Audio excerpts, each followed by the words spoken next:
It's 8:50. This thing was supposed to be up earlier than that, but those are the whims of fate, eh? So we just work with what we have been able to achieve. I have it at face. I plan to get like some good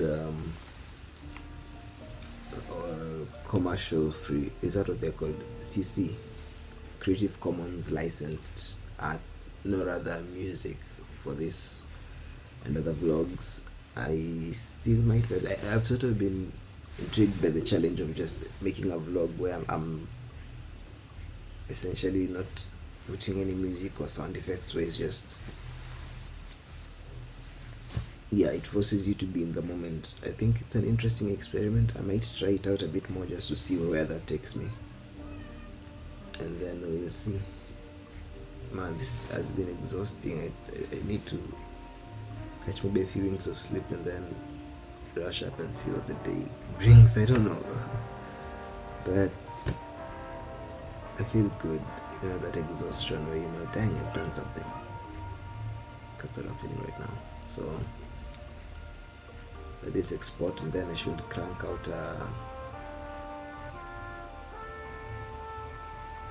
thumbnail, upload this right now, and yeah, the rest we'll figure out later. Ciao. Ciao. What you gonna be? What you gonna be?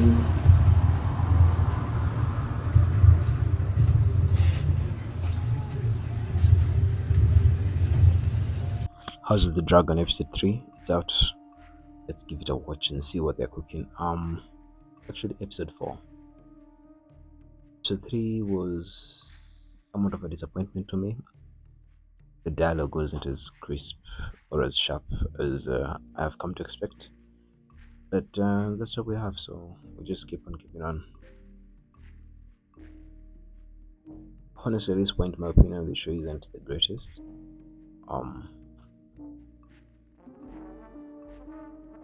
I have some gripes with the way they're doing things, but that's just what happens when you're more adherent to the original. It's a whole interesting conversation. Maybe we'll have that conversation later, but for now, press play. Let's see what's going on. Song is always fire, the intro.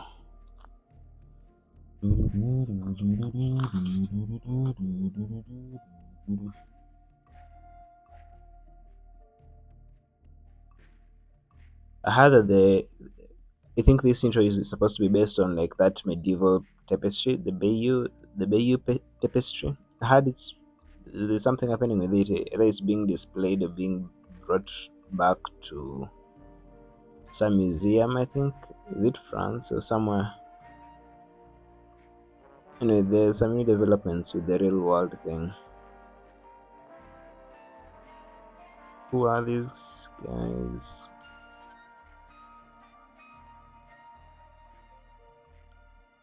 There's some additions to this tapestry that probably should be studied more. It kind of reminds me of the Wheel of Time intro with the weaving and stuff.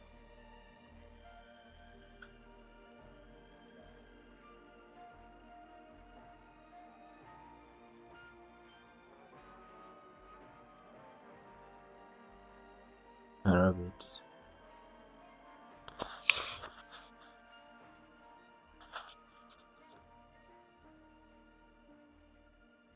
There is of beautiful cinematography in this thing. This is I think this is Tumbleton, a place we've never been so far as I'm aware. Oh, as a book reader, there's some knowledge about Tumbleton that's interesting. I don't know. Maybe people who just watch the TV show also know about Tumbleton, but just for context, do I say this way? These spoilers.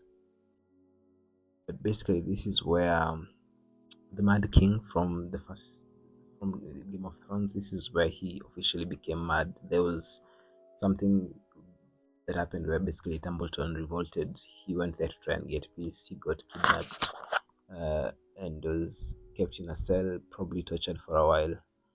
And then Sir Barristan the Bold scaled the walls and got him out, and Templeton was razed to the ground by the ever practical and quite cold Tywin Lannister. That's Westerosi history. That's where Barristan the Bold got his name. Well, the construction is interesting. This brick structures at the top of it all.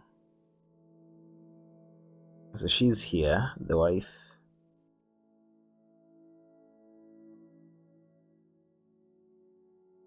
These are Hightower soldiers. And the problem is that when you have something to complain about, you usually keep on finding more and more reasons to complain about, more and more things to complain about.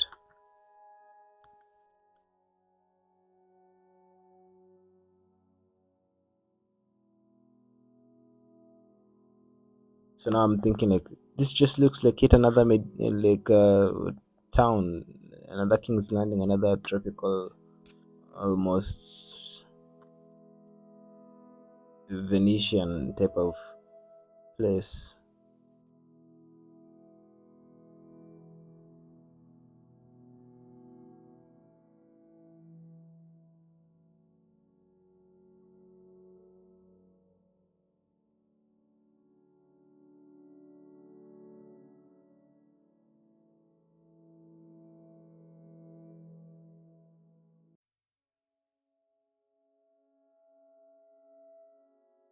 What is this? Why is it constructed this way? This domed structure thing at the top of the buildings. But damn, like this, they built all this. They have budget for this. What the heck is this? This guy looks so.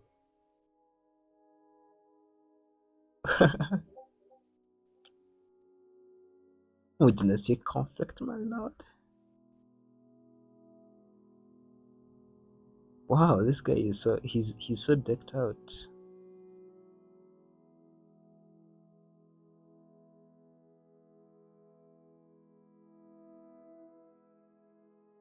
I haven't watched Andor. I hear he's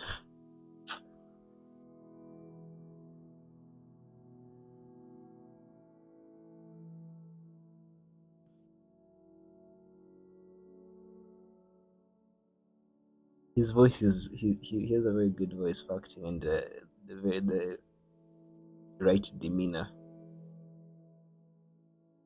Acceptable lodgings. I wasn't sure. This is a city, a town.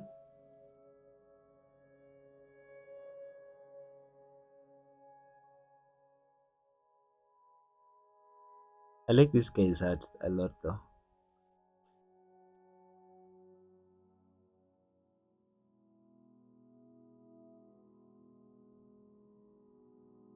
I'm assuming this is the prince.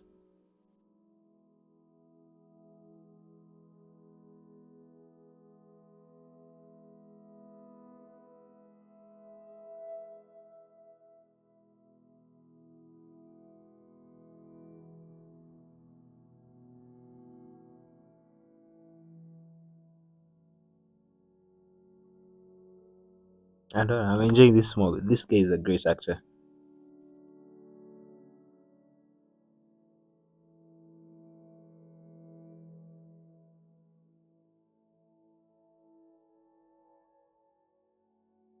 Obviously, I'm curious what they're going to do with this prince character, Prince Dairon.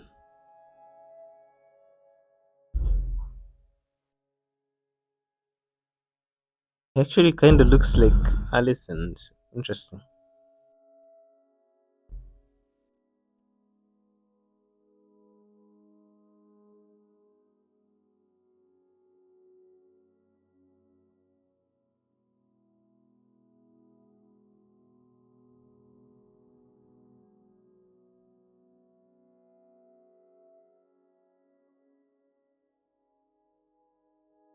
Okay, let me explain one thing I have like a huge issue with Rhaenyra's character.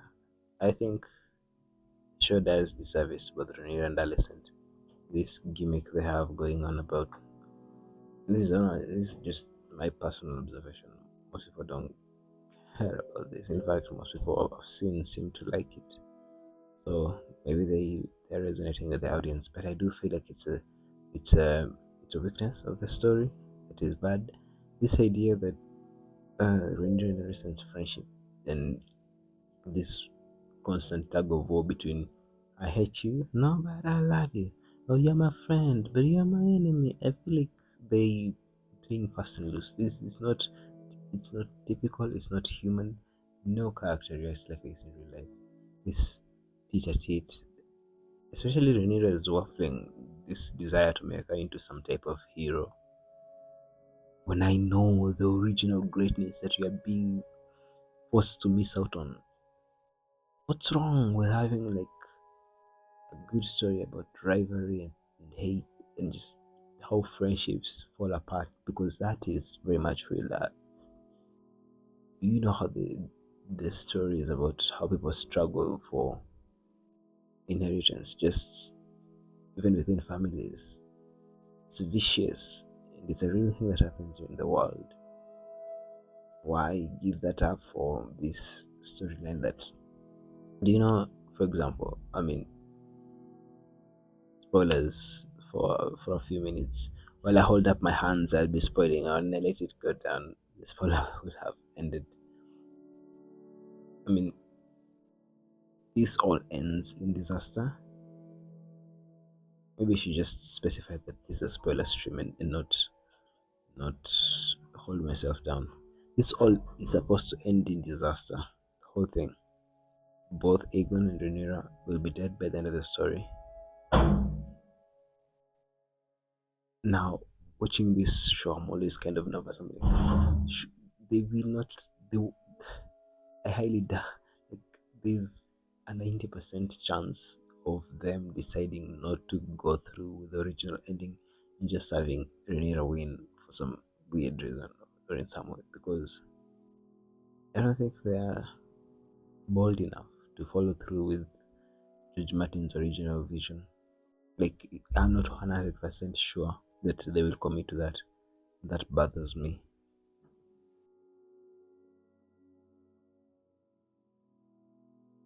Why does she care about the small folk? This is not. It makes no sense for a character. She has never been raised to care about them. She's never walked among them. She's a lady, a queen, a princess. Why would Rhaenyra be somehow the champion of the poor folk and actually care about that?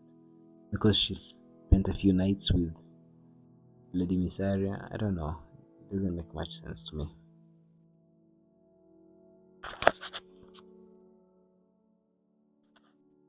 And her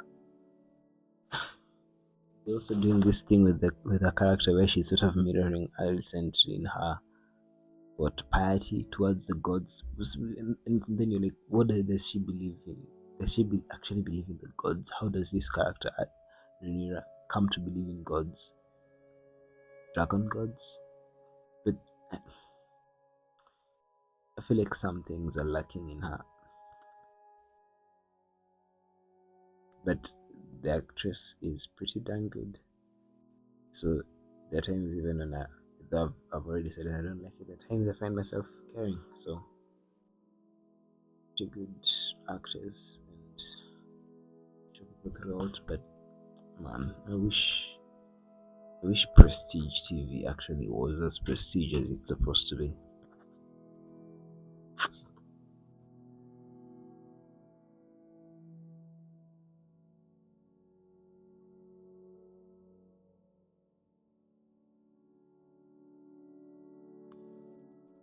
I also observe just how limited the scenes in these things usually are. We're in the council room, switch to a POV character. Something else that was weird is just how in the last episode Rhaenyra suddenly becomes proactive, like suddenly out of nowhere she casts away her shell, and up to this point she's giving orders, expecting people to obey her, follow and all this stuff. And she has never been that kind of character. She's always been a I don't know what's happening, which is also not a good like character trait to have. But this sudden transition is interesting and surprising, and also it's like out of nowhere. It's like one of those things where it's like, oh, they forgot the character in between the seasons. They're not keeping pace with what happened before.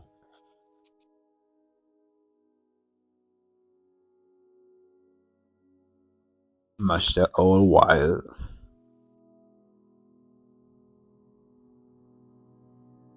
I wonder who this actor is.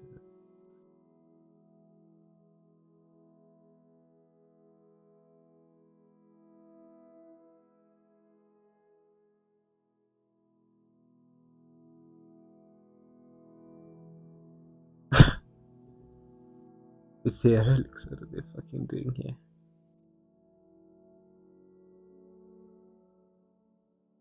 Ah, relics of a dead regime.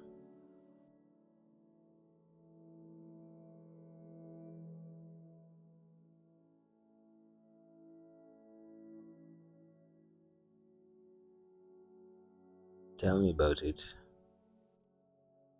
I feel like the series is trying not to hide.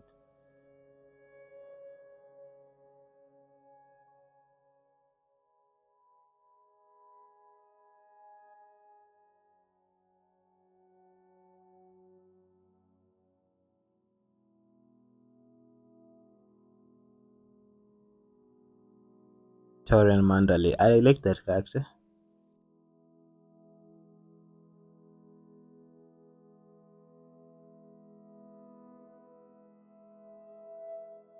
I really hate this, by the way. Like, Alicent's character is basically this iterations version of Sansa Stark's just someone to torture for the mere sake of it, which is not high art. I tell you, it is not high art at all.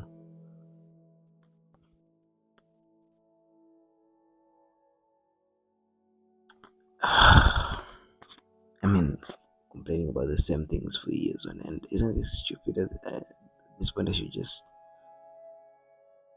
leave with things, but it still bother me because,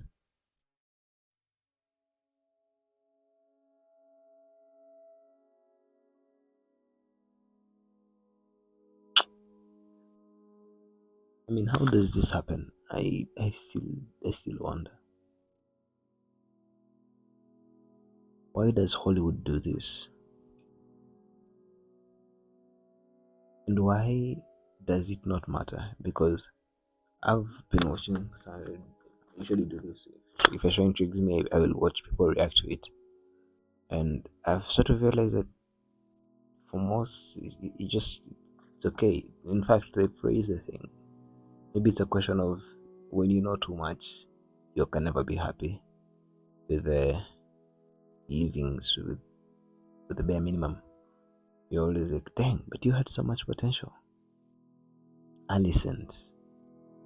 And maybe personally, I do have a soft spot for this character because of who she was portrayed as. The young actress did a really good job, and I felt like embodied Alicent's character with that, with a lot of soul. So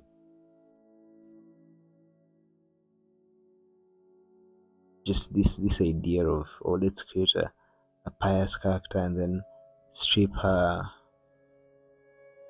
bare, let her be filled with shame, and let us just sort of punish her maybe for her piety. I despise that quite a bit, especially since it never makes sense why there's so many swings with this character. What kind of mother will go to an enemy and say that I'll let you kill my son?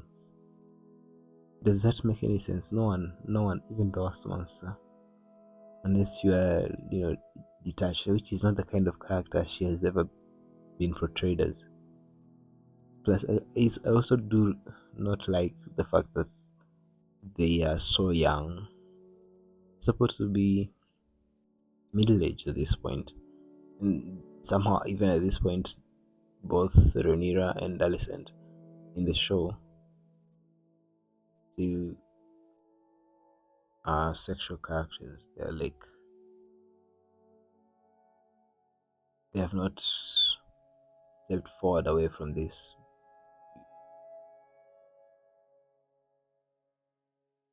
I don't even know how to phrase this delicately, but like when you're middle aged, especially in a world like this, your priorities will be different, and the way they're still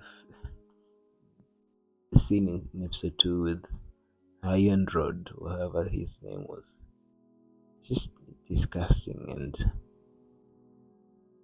it can only happen because of age that Alicent is portrayed to be at, which she's had so many. See, she has had children. Rhaenyra has had children that they've both raised to maturity. I just wish they had been dang brave enough to stick with a good and faithful version of the story. But at this point, I've just given up hope. Whenever I hear news of adaptations, I don't have any hope that it will be good at all. Never.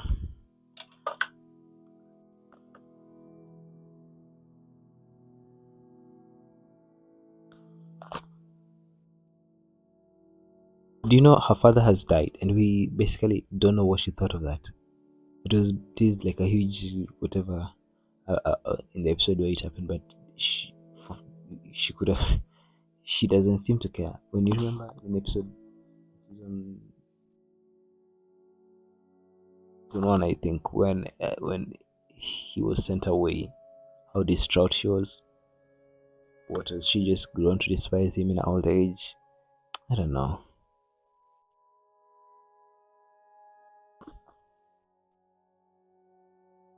Love the setting though, like the set. What the heck is Alison doing? Basically, just give an exposition about your brother, betray your whole family, Cindy.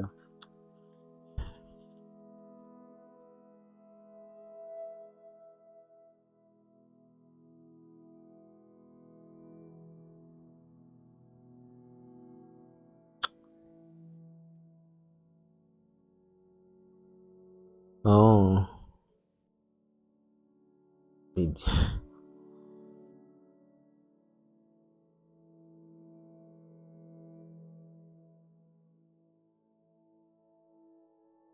you know what I would want in this show? Let's just not have any more interactions between these two characters. This is too much.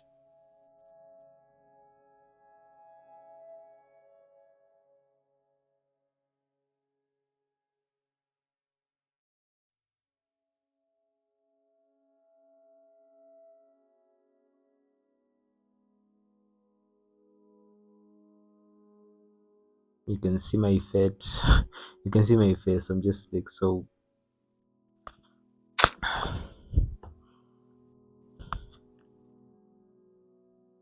liar.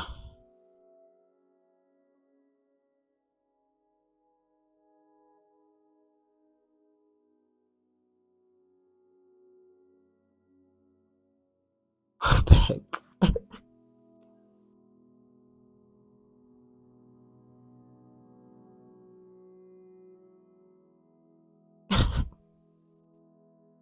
He has a sensitivity to orders. That's his Achilles heel.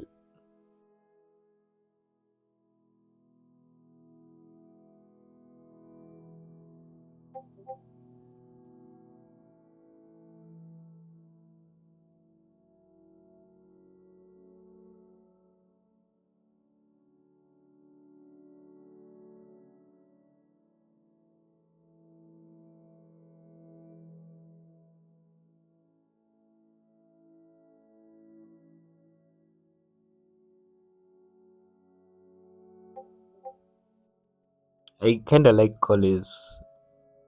That's it. Dang it.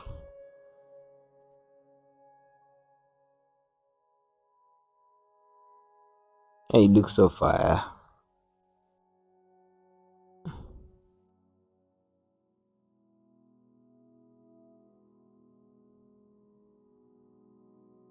Who are these men though? I thought the whole household was burnt down.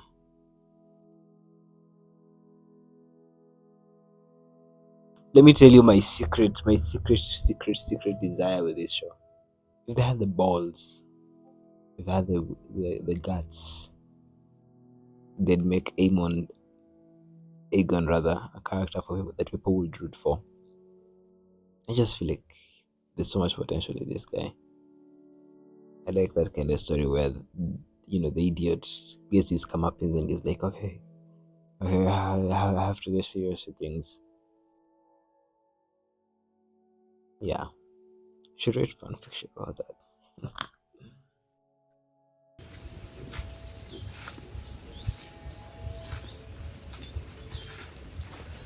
So at this point, it's pretty much decided. I'm going to do this crazy thing. So the question now is just how to make it.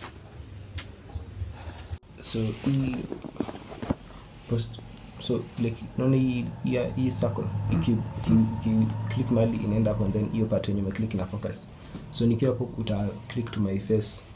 Unaweza fanya hivi ndio unini you zoom in using this hivyo.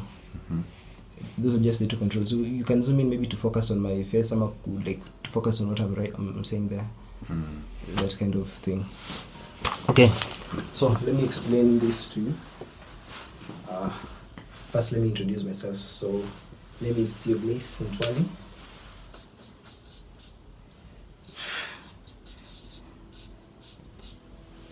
and my last name, Theo-Blaise. So,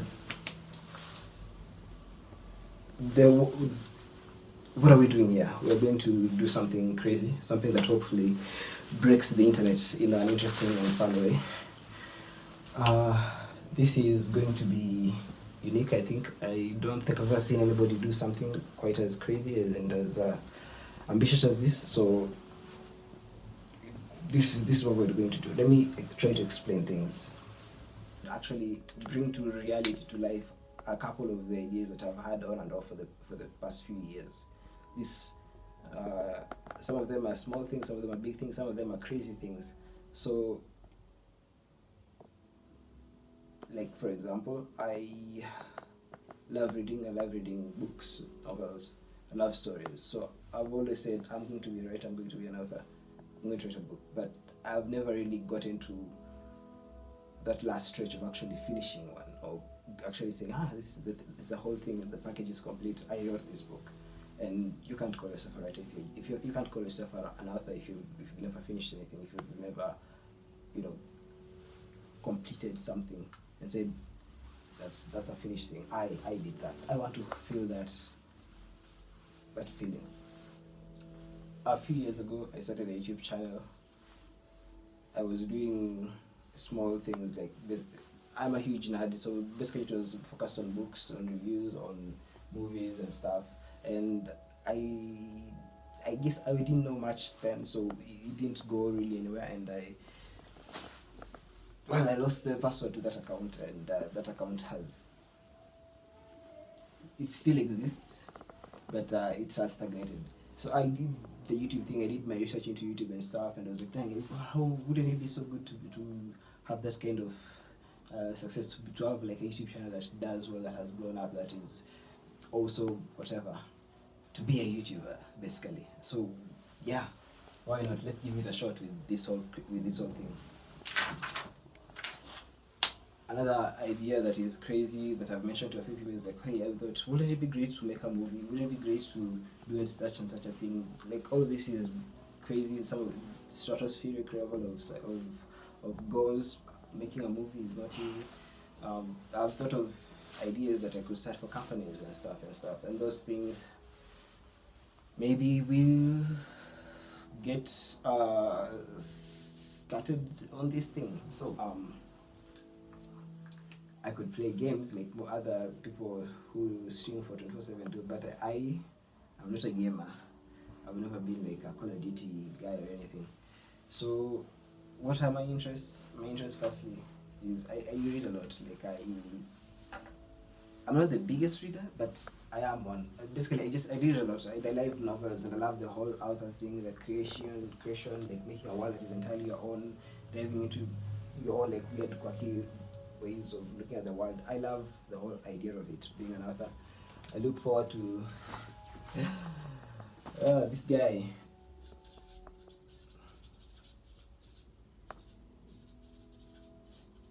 Can you see the things I'm writing here? Yeah. I look forward to this guy a lot, and personally, he's also like a lot of things I've sort of crammed together, like things I've been reading about and like paying attention to, have also sort of like come together into this one idea. So that's why I know it's like it's an interesting and good idea worth pursuing, because like it's like that aha moment, that eureka, like when one unrelated topic comes together with something else, and you're like, yeah, this is the moment, and like yeah, so that's why I'm sort of pumped to do this. So I like this guy. He did this thing in 2021 where he announced that he had written 4 secret novels, and he basically created this a Kickstarter campaign to raise money, and it was an interesting moment in publishing, because it proved that we don't have to go through authors don't have to be dependent on the Amazon pipeline, the Amazon Kindle pipeline, which is basically the backbone of the publishing industry in the world at this point. Basically, he was like, it sort of proves that there is a way, if you get enough momentum, you can eject yourself from the system and like create your own little circle outside there. But he's a great guy. He's a big author. He has a big name. He's done a lot of things. He finished The Wheel of Time. He's written, at that time he'd written Lisbon. He's done The Cosmere. So he had like a huge fan base. I have none at this point, except I have none. let's not pretend. I have none. So yeah, we are trying to create a moment here, a moment of virality, a moment that maybe will drive will drive eyeballs to this first goal, but then also spur me on to the second goal, and that also ties into the third goal, which is to create. If this goes well, my goal is that I have to do all the things that I've always told myself, man, if I ever had the chance, I will do this. If I ever had the chance, I will do this. And most of these things are, this is not like crazy, buying a McLaren or like whatever, skydiving and all that stuff. This is not that. This is basically the thing that I've always thought, wouldn't it be good to do this? First objective that falls into that is like, wouldn't it be good to write a book? Like, wouldn't that feel nice? So part of this 24/7 time will be geared towards writing those damn books. I have a whole like other complicated system of books. This is basically what these two. Wow, I was trying to explain it yesterday. So this is the whole thing that we're trying to do. A daily job weekly. I will explain that later on when it becomes relevant. But this is what I'll be writing every week for this. Like lately, I've just started in preparation for this thing. I started watching a lot of Casey Neistat's backlog videos, and I was like, I'd like to make that. I'd like to make something like that. How do you make something like that?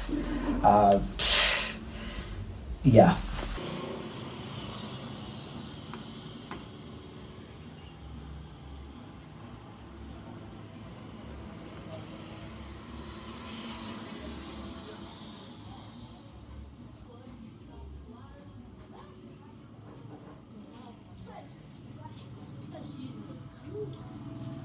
I think it's stupid.